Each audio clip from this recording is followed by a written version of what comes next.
Come here now, girl.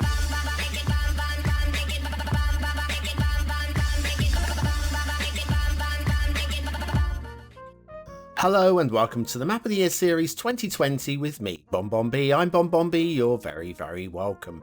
And today we have part 2 of 6, focusing specifically on island maps.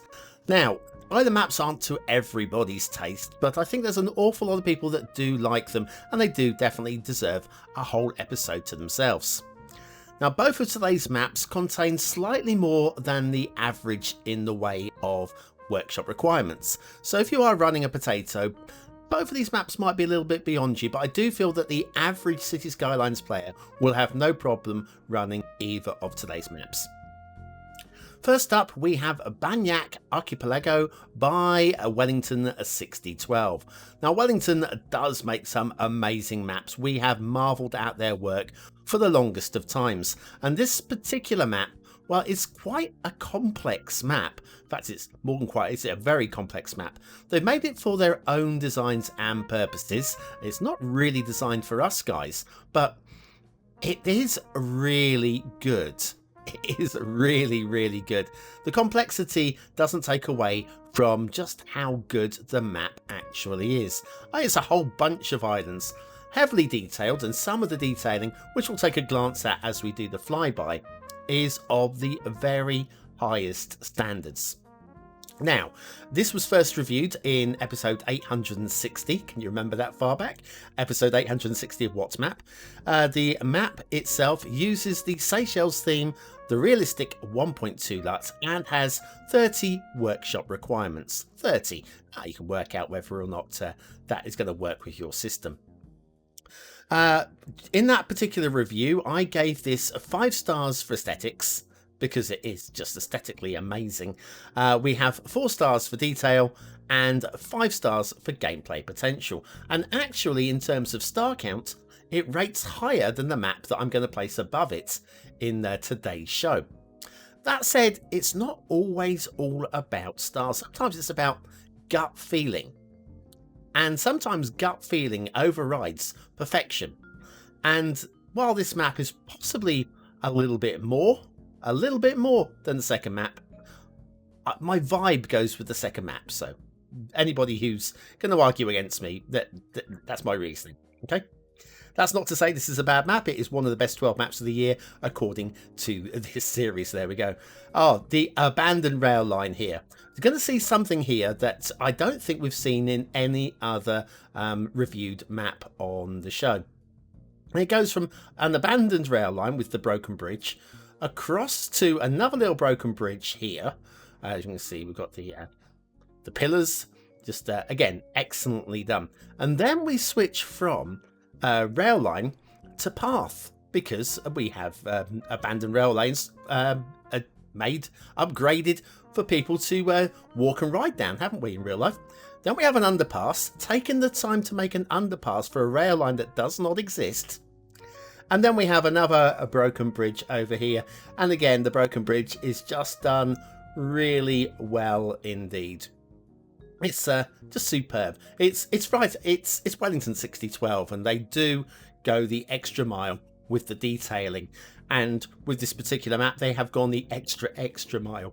We've got a really complex structure of highways and rail, and the whole thing does work so well. In fact, it's such a complex map that I can't really do it justice on this relatively fast flyover.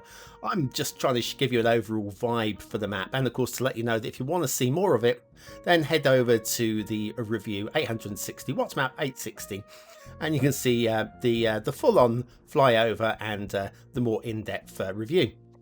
That's always the better way, and of course the best way to look at the map, of course, is to subscribe to it. Links to all of the maps this week are in the description of the videos, and just like them up. Subscribe and like them up. Always remember, you gotta like these things up. Right. So anyways, it's a lovely map. It's complex. It's busy. It's quite quiet as well. We've got all these little hidden coves, little islets as well, with beautiful beaches. It's got loads of beaches. Today's maps, both of them have amazing beaches. Both of them tropical island maps, as opposed to Highland rugged maps or offshoots of the Lofoten Peninsula, that sort of thing. No, we've got just a beautiful tropical maps today. And of course, if you're not really a tropical island player, then we've got 4 more shows coming this week. And I promise you, they won't all be packed with tropical island maps. That's not how this really works. I'm trying to give you the full vibe of a whole mix of different maps. We've got a beautiful cut out harbour here as well. And again, of course, pretty much perfect detailing throughout. There's very little wrong. I gave it 4 out of 5 for detailing because there are 1 or 2 when you've got as much detailing as this, there's always likely to be something. The more detailing you put into something, the more chances there are for something to go wrong. And so you're taking a chance by doing more. And so, does it matter though? They made this for themselves and it just happens to be amazing enough to share with the community. There we go. If you pull back, I'll give you the vibe of just how complex this layout of islands is. And it's just a mishmash of highways and rail and islands and so many ways to play this one. Very busy, very detailed, very lovely. So, Banyak Archipelago by Wellington 6012 is our runner-up map for today. The winner is far more simple, but just as beautiful. This one has got a lot of swirling style islands, while still looking realistic. And yet it's definitely, undoubtedly, a fantasy map. There's no other way of saying it. It's a fantasy map which looks realistic. And when you, if you've not seen this particular map, when you see the added features, and there are a couple of added features, there's no debate that this is a fantasy map. Those added features, of course, are really easy to delete. Just grab them, delete them, and then you've got just a realistic map. So if you don't like them, it's still a perfect map for you. Very easy to put right. So second map is Inda by Krupto, formerly Krupto Gaming. When I was first reviewing, Krupto Games. Correction there, Krupto Games. Now this map requires 22 items off of the workshop, and it does require a whole bunch of DLCs. Now a lot of you will have all of these DLCs. I'm wondering how much it will really affect the map by not having some of them. It might be missing a little bit of detailing here or there, missing a couple of them, but apparently we need mass transit, green cities, park life, industries, and Sunset Harbour. Having seen as many maps as I have, I don't feel that this map will be punished too much, even if you just had mass transit, although I haven't specifically tested the map to see and to check to make sure that I'm right there. But instinct tells me that mass transit, yes. Everything else, you might be adding a little bit more to the map. If you've got all of those DLCs, then just dive right in. Beautiful map. We've got some real... The thing is, we have here some beautiful beaches. If you're looking to do a beach build, then you've got all of the beaches. If you're looking for some beautiful, realistic mountains, then we have some beautiful, realistic mountains. You're looking for a free-flowing map which just has a natural vibe to it, then you've got that here as well. Or if you're looking to do something which is pretty unique with the fantasy vibe that this map has got, and we will get to that. We've got to go a little bit around the map to find it. I'm leaving the best till last, you know. So if you're looking for that, then we haven't got... We haven't got too far to go, and you will have yourself a fantasy map to play on as well. Now, Krupto Games, the creator is from St. Petersburg, I do believe, in Russia. Really good to see creators from every corner of the world. We know we've got a lot of European and North American creators. We know that we have creators in South America and in the East as well. We've lots of creators from the Philippines, Indonesia, Korea, and so on. And so, I mean, the list goes on and on and on. And good to see, like, say, creators from Russia as well, and producing the very best work too. Now, this map was first reviewed in episode 931 of What's Map, if you want to go and check it out. I gave it 4s across the board, 4 for aesthetics, 4 for detail, and 4 for gameplay potential. So, like I say, scores a little bit lower in total stars than the previous map. Yet, I feel that this map, the simplicity of this map, is what makes it a little bit more than Banyak. Banyak was very complex, and yes, it could give you one heck of a city build, I'll tell you. One heck of a city build. But sometimes you want something a little bit simpler, a little bit easier on the creativity. And I feel that this map really does fit the bill. Looks amazing and will give you a really interesting city build as well. So anyway, we're now making our way across to an island which has one of these fantasy features. And anybody who saw the first review will already know what we've got coming up. And I have no problem with this. In fact, I think it's such a unique thing and so well done that it actually adds to the map. Again, if you don't want it, get out that bulldozer, one click and it's gone, and it won't affect your map at all. It won't. I just feel it just adds something that makes it pop. I think without this, it might not actually have put its nose above Banyak, but it just has that, not only the simplicity and the beauty of design, but something unique, something different, and something credible. And yes, fantasy map as well. Why not have a fantasy map as well? Yeah, we have the elevated floating rocks. Now, we have 3 of these on the map from memory. We'll take a look at least a couple of them here. And we've got underneath there some kind of shrine type effect with the standing stones, just to, I don't know, that's where the magic is coming from. The gothic magic, just to elevate the rock above the island. It's a brilliant idea. I have to say, it is an absolutely brilliant idea.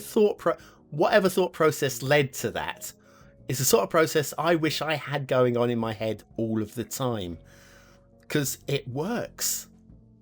Something like that. I think if I was to take that one on from scratch, build a map, have that kind of idea, it would just look dumb. I'm pretty sure.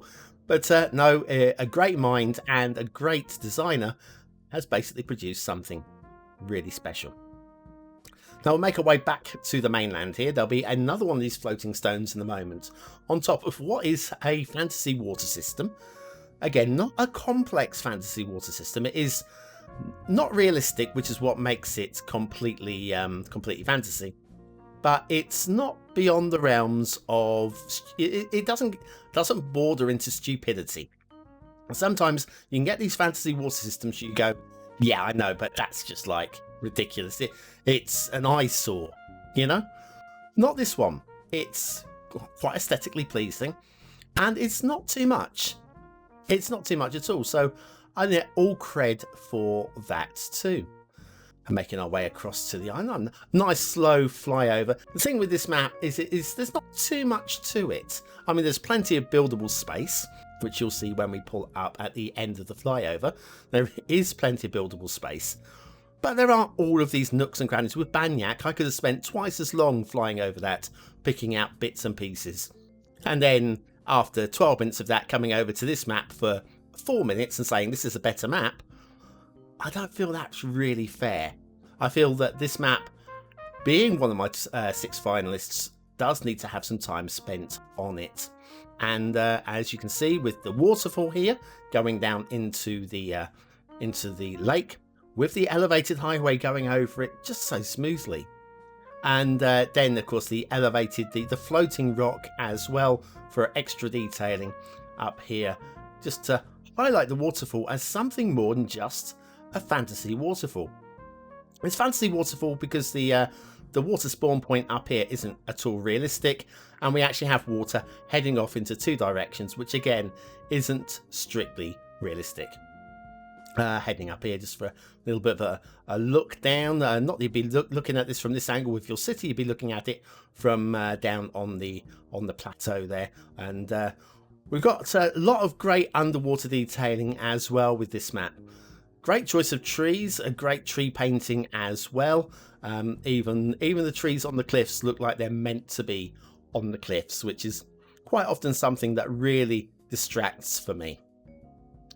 And one last little flyover. This is one of your main buildable areas. So if you imagine getting a city on the go here, you could produce something really aesthetically glorious on this particular one. And that headland over there directly in front of you now, we've got the third of our floating stones. I'm not going to show you that one. We've seen two. Once you've seen two, I think you've seen three, and that's all good. But anyway, a very, very glorious map indeed, and I feel quite rightly definitely one of the 6 maps of the year. Now, we do have 4 more shows coming up, including on Saturday, my show with the map of the year. That doesn't necessarily mean it'll be your map of the year. You might actually prefer one of the maps coming up on the following 3 days of this week, whether they be the runners-up or the actual finalists themselves. I'm trying to give you a mix of the very best of all of the maps, all different genres and standards and requirements and all those sort of things from the last 12 months. So yes, as we pull back, you'll see we've got a really lovely swirling effect with the islands. Totally believable in terms of realism. Slick, pointed islands there as well. Aesthetically, really very lovely indeed. So all credit to Krupto Games, Krupto Russ, must remember to get his name right, for producing something that has really, it's just stood out for me. It stood out for me. There was no way I couldn't put this in the could not put this in the final 6. It stands out. Memorable. Great work. Thank you very much, Krupto. And that would be about that. Thank you ever so much for sticking by me for this second flyover. We have, like I say, 4 more shows to come, so hit that notification bell now so you don't miss them. If you haven't already subscribed, do so as well. Hitting the like button is always a bonus, and if you want to give me a quick kiss, I'll go on then. Don't tell anybody. And I'll see you tomorrow. Thanks for watching.